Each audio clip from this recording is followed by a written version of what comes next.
All right. Mhm. Welcome to Coaching Youth Hoops. Coach, Coach, how are you? I'm excellent. I'm excellent. Whenever we get to talk hoops, I'm in a good mood. I know, right? All the bad stuff goes away.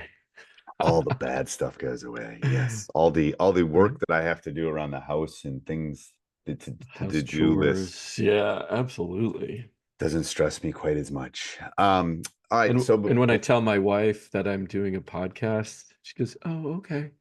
It's not like, but you had to do your honeydew list first. yes. All right. Before we jump in, I'm excited about today, and I want to make sure we leave enough time for all of my questions about the Blitz offense. Um, let's give a big shout out to our sponsors. First of all, Game Changer. We love Game Changer. I used Game Changer, coach, the other day for my team. It was great. A parent videotaped, and they were able to I was at my son's parent weekend, and I wasn't able to go to the fall league for my son, and parent videotaped it. And I was able to watch it. It was awesome. It was great. Awesome, yeah. Yeah. Yeah, they have a new tool coming out too that we're going to have one of the product guys on the phone that I'm pretty excited about. They're launching a video annotation. So you can make notes on video, thumbs up, thumbs down, real time or afterwards, right? And share that easily with your players. So not to be cliche, but that's a game changer as well, where you can use film now at the younger levels. That's you know, basically free to coaches to educate players and boost their basketball IQ by just showing them clips of their games. So anyway, look for that coming up, but go to gc.com/coaching youth hoops. Check out all the amazing things that Game Changer does to simplify what you do as a coach. So Okay. again, gc.com/coaching youth hoops. All right. So today we're going to talk about the Blitz offense. Big buzz about the Blitz offense. So if people are doing this, we'll shout out the URL a couple times about the Blitz, but Yeah. can you tell people where they would find more information about this? Yeah, if you go to coachingyouthhoops.com/blitz, you will find everything you need to know about the Blitz Youth Motion Offense. Okay. All right. You ready? I'm excited. I have no idea. First off, I have no idea the questions coach is going to ask me. So I'm assuming that I'm on the hot seat right You are on now. the hot seat. This is exciting. We So have I not gotta done this got before. my This is a first no. for coaching Yeah. youth hoops. We're gonna have to have you interview me or something at some point. All right. So first question is, can you explain the blitz offense and why is it effective for youth coaches? Yeah. So basically the blitz blends zoom action and Okay. motion principles all in one offense. And what's the And zoom action for coaches that don't know that? yeah, so zoom action is down screens into a ball handoff. Uh, when why that's important at the youth level. A couple of well, and I'm going to say not just the zoom, but the zoom with the continuity aspects and motion and some dribble drive, kind of to blend all that together. And they had a baby, you would have the blitz offense, and Okay. it takes the best of all of those things and puts it together in one easy to grasp offense that grows with your players and um, as their basketball IQ goes up, so that the offense has more layers to it as well. But the where it was born out of was out of my own frustration of running a motion, some read and react stuff, dribble drive. Uh, what I saw was I always had a wide range of youth players. You got my really good players and the other players who were just kind of new to basketball and I saw that was one reason. The second reason was the when you think about a 5-out motion at the youth level, I had ball watchers on weak side. And they were just waiting to, their That's turn to common with do every something. offense. I know. Yeah. Yeah. So I created a set of rules for the weak side to do while the ball is, while the ball is on the other side of the court. And what it does, it creates a huge triple gap for driving lanes. And that was the other reason I always had very inconsistent outside shooters. So I never had the 3-point specialist, right? So I needed to create driving lanes. So those really are the three reasons why it was born, just Okay. out of frustration of trying a bunch of combinations of different stuff that just didn't suit a youth basketball team. So how does it, so here's my question is, how is this Yeah. different than just normal motion? How is this different than other offenses like, flex or read and react? Hmm. I mean, how is it, what makes it unique other than the handoff? Yeah. Yeah. The continuous movement from side to side of the ball is one thing with very little effort. And with a few dribbles, you're moving the ball to the other side. It's less complicated. So, well, let me put it this way. I'll rephrase that. You can make it as complex as you want it. So to fit your team. So was just talking to a third grade coach, or yeah, third grade coach. And I said, well, don't worry about the reads off of it. Just get layer one down. And at the third grade level, it's basically, if you can imagine, coaches, the zoom action where you're just doing two down screens on both sides and then coming up for a ball handoff. And that alone will get you a long way at the youth third and fourth grade levels. And then if you have, and what I have found is if you have players that are a little bit more skilled, they they start making the reads themselves on their own, and they will notice things that the blitz uh, creates, and they'll see those gaps and they'll see opportunities to roll to the basket when they don't have the ball themselves or open up. And so that's the flexibility of it. It allows all five players to be involved in the play, and they do things based on really what their skill level is. And then over time, what I've noticed, those less skilled players say, I want to do what he's doing or she's doing, right? And then they step up and start learning and doing those more advanced things that the blitz allows you to do. Uh, but you asked really truly, what is the difference? Again, it goes back to if you have if you have a wide range of of talent on your team, there is some pattern to it, but this is the key. There's also reads off of it, right? So it's Right. not just always a patterned offense, which is beautiful. And it's less complex, honestly. You can get the, it takes Simplicity away too kills. many Yes. decision points, Right. right? So what I noticed again is on weak side, players stopped on a motion offense they from paralysis of analysis, right? They just froze. What do I do? Do I set a down screen? Is this one I'm supposed to cut? Do I cut in? I see that they're in trouble on the other side, so I'm going to go in, and then all of a sudden that person is driving. You take away their driving lanes, right? So they were freezing because there was too many things for them to do, honestly, right? Or that they could do. In here, there's a bit of structure which kids need, in my opinion, at a younger level, but then it allows coaches to teach them fundamentals. So the offense expands as those fundamentals and skill level increases. I love that. So okay, so walk me through the initial setup of So it's how you would, yeah. like, the initial setup of it. Like what should players or coaches focus on if they're thinking, okay, I want to maybe run the blitz. This sounds intriguing. Hmm. What are the first stages kind of thing? Yeah, the first stage is really you're set up in a five out formation, and your ball handler dribbles out It's a one mouthful. side. I know. Oh my gosh, I'm having trouble talking. The person with the ball. How about that? Dribbles out one side. So as they are dribbling out one side, the weak side is also setting the down screen. And on the ball side, they're dribbling out one side. That wing, just think top to wing, is setting a down screen on the player in the corner. Okay. And then simple motion at that point is the Right. person in the corner comes up, they get the ball handoff, and it repeats on the other side if they can't get a drive, right? But let's just assume that the basic motion is two down screens, strong side, weak side, players are then come up to receive the ball on the strong side. The other player from the weak side comes up to get another ball handoff, and it just goes back and forth that way. Okay, so what do Layer one, very very basic. late. Okay. So let's get a little deeper and go. Okay, so that's the Mhm. basic initial setup.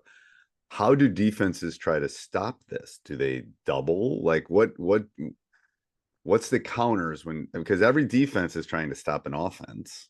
Yeah, yeah. What's the counters or what does the Mhm. defensive things do to kind of try to stop the blitz? That's a great question because this is where they'll zone. They'll try to zone. They'll go Okay, what two do you three do with that? zone I was a going to one get to three one. zone in a second, but we can dive into zone Do you now. want me to? Yeah, do uh, that first and we'll come back. What do you do against the zone first? Yeah. So against a 2-3, nothing changes. Nothing changes, and it's beautiful. It just Wow, works that's not against a true. Is 2-3 that zone. true? Yeah, yeah. You set the down screens on the three, and you end up creating a lot of gaps because the ball's moving side to side, and the defense can't keep up with that motion, and they get impatient, Ooh, I and like they that. start leaking it, and it actually becomes a one-on-one situation. Okay. Uh, and it takes about say 1-2 rotations where you're really exploiting those gaps. So I mean, so think about a so traditional so to five the out. from the Yeah. right side to the left side to the left side back to the right side, and then Hmm. it kind of is exploited, or you gotta go back one more time.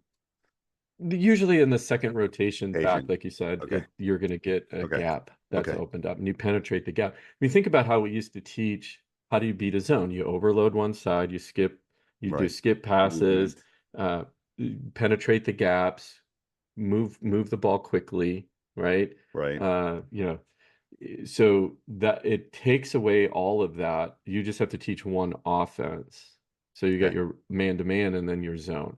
We Okay. played man to man. Again, goes of course man to man, 2-3 zone, 1-3-1. We've seen it. The only slight change is against a 1-2-2, but you're still setting down screens, and it depends on how aggressive that 1-2-2 is. Okay. Um, but we have a specific counter for a 1-2-2. We call it volley, and it literally just absolutely destroys the 1-2-2 in a pretty quick manner. Okay, so let's The go back to layups. the initial question. I like that about the Mhm. zone because that will take care of my zone question I had on my list. Yeah. But we go back to like what do defenses like? I always like to talk about counters and Hmm. what are they Hmm. going to do? Are they going to double the hand? I mean, what do defenses do? And then what's the Yeah. counter for the blitz? Hmm. So a couple things. So like I said, they'll try to do a zone. They'll try to do a sagging defense like a pack line.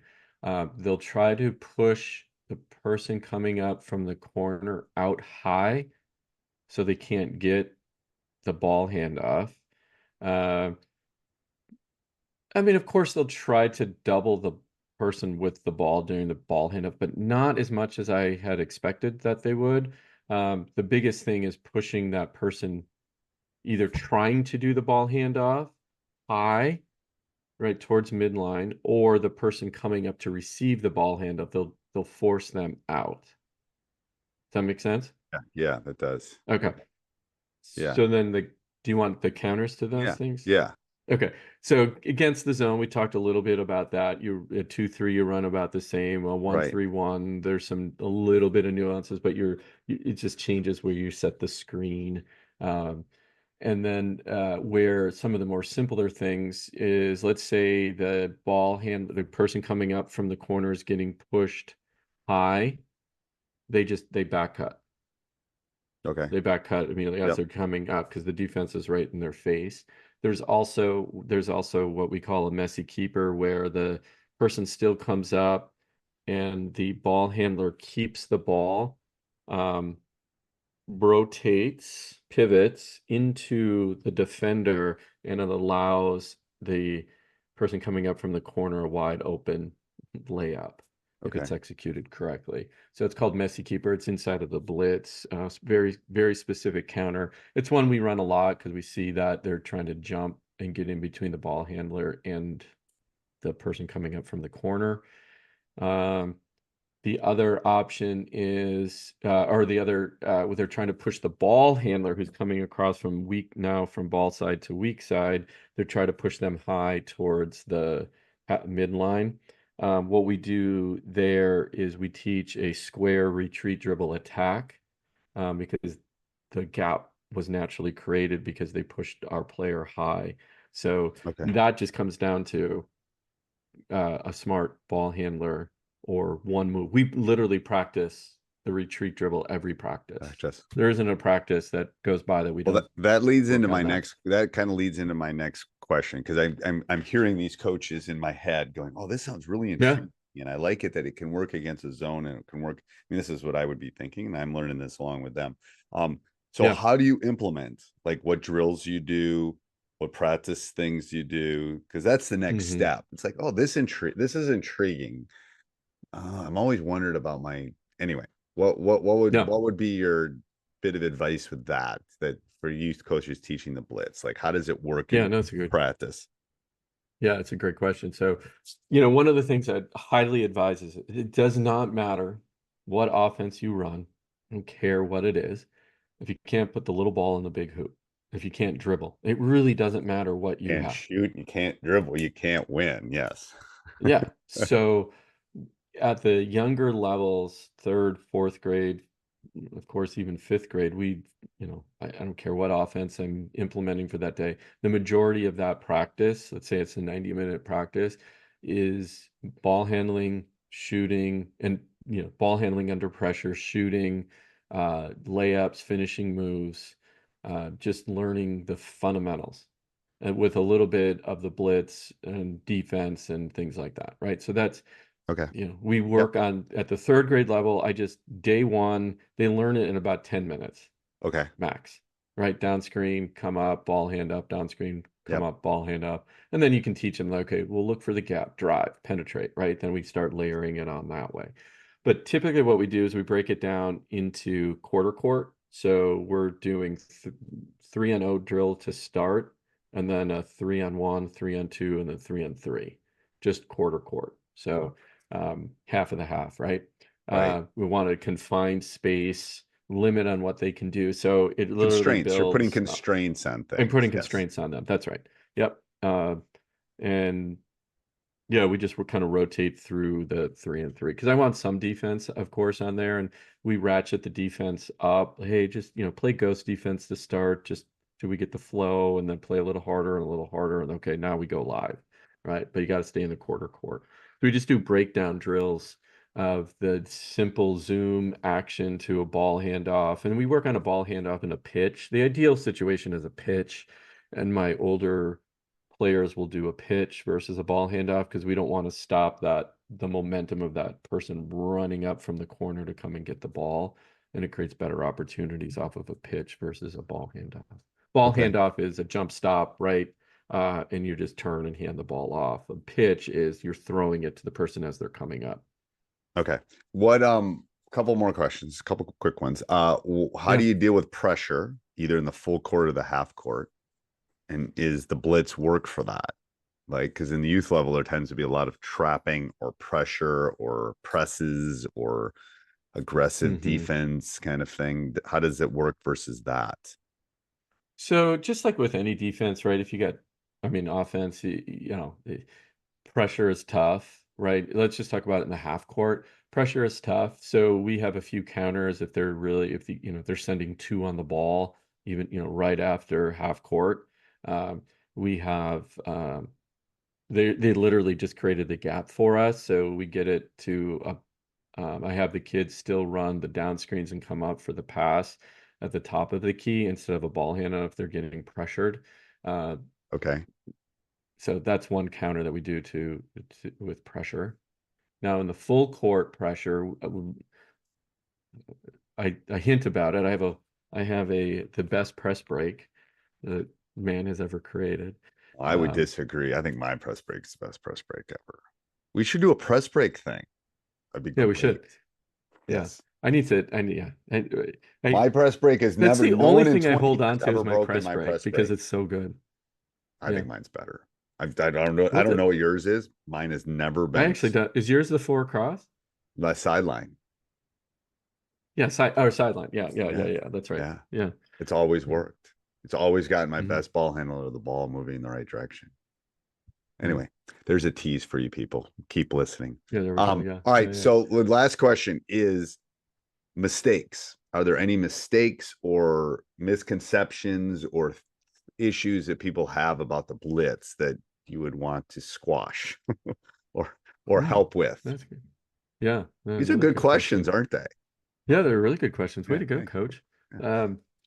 Yeah, this I'd love to say, oh no, there's not, right? But of course, right, not every offense is going to solve all the problems that you have. And again, it really just comes down to your personnel. Do you have just enough kids that can run a, again, depending third grade, let's talk about third grade, a pattern to offense to start, right? Can they grasp the basic fundamentals? Can they do at least two? Can everybody at least do two dribbles without turning the ball over, right? That's what the blitz allows for. Um, and then do you have at least one playmaker? So again, if you have just basic fundamental issues, don't try the blitz. Like, don't try dribble drive. Don't try That's read and honest. Like react. you shouldn't. Yeah, Yes, yes, yes. yeah. Go, don't, Go, yeah. go work on some Flex, skill work first. But work on some skill work first, and just, you know, okay, pass, I hear cut, you. fill, pass, cut, fill, right? Okay. So. All right. So where can they find more information about the Blitz offense, coach? Yeah, and I want to make sure before we'll say that one thing I do want to emphasize though is the unique nature about the blitz is it's creating triple gaps, and those gaps it opens up gaps for driving, especially when you don't have shooters, and that's Explain really what the single, unique double, nature is. triple gaps to the youth coaches, please. Yeah, Explain so that. a single gap is just basically one pass away. Double gap is two passes away, two people away. Triple gap is three people away. Right, simple as that, right? Is that simple Any enough? coach listening to this, you could probably score on triple. We don't get many triple gaps at the high school At the high level school at level, all, yeah, ever. no, yeah, If we yeah. did, we're You dunking could, on. yeah, right. And maybe even a And the double triple gap. gaps too. Yeah, what's that? Even a double gap, if we get a double gap, we're going to exploit you to no end. So those are hard to come by even, but triple gaps are crazy. They're like unicorns. And Unicorns, yeah. yeah. And just to that point is we work on a ton of finishing moves because you initially have the triple gap, but it closes quickly and the lane closes quickly. So you have to learn how to finish under pressure, right? So we work on a ton of different finishing moves, and that's also in the blitz and the finishing moves that we do. We call them our daily vitamins, and Right. it's 3 minutes rotations Take your out of vitamins. all of the finishing moves. I take Sorry. AG1 every Okay. day. Um, take your vitamins. Great. And they're not sponsors, so I'm not going to talk about them. Anyway, Where to talk find the about offense? yeah, offense. Talk about where they can find more information too about it. Yeah, so go to coachingyouthhoops.com/blitz, and you'll find more details about it. I detailed it out. There's a video in there. You can see some of the initial setup of it. There's a Okay. coach's interview, just like we're doing now, but we're actually showing Okay. some of the details of the blitz. Perfect. I will put that in the show notes so don't pull the car over. And awesome. Thank you. I feel like I'm a blitz expert now, coach. You're going to start running the blitz at the high school level. We got a lot of, actually do Am have a I lot of high school coaches running it too, so it's pretty really? fast. Yeah. That's good. Yeah, again, it's finding the right offense for the right team. And it just depends. But all right, till next week, coach. Till next week.